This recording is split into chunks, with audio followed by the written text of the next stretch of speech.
Hello and welcome to Tech Helpline. It's your host back again with yet another interesting tutorial video. In this video, I'm going to teach you how you can chat with the customer service in Shein. Go ahead and open the Shein which is in your phone. Now you can click on the Me button and then go to Support.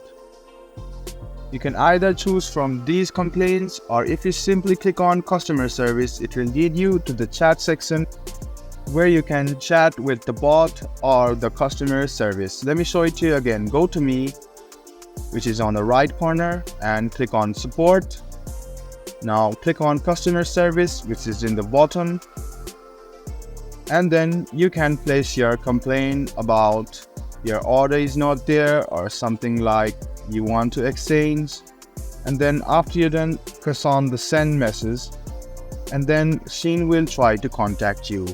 You can ask many questions about these kind of products, and if you need more help, you can go ahead and submit a ticket.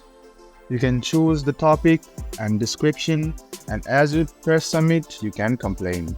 So this is how you chat to customer service in Shein. I hope this video was helpful for you. If you still have any kind of confusion, please do mention us on the comment section down below. Like the video, subscribe to the channel, and do hit the bell button for more. Hope to see you in the next video. Until then, goodbye, take care and enjoy.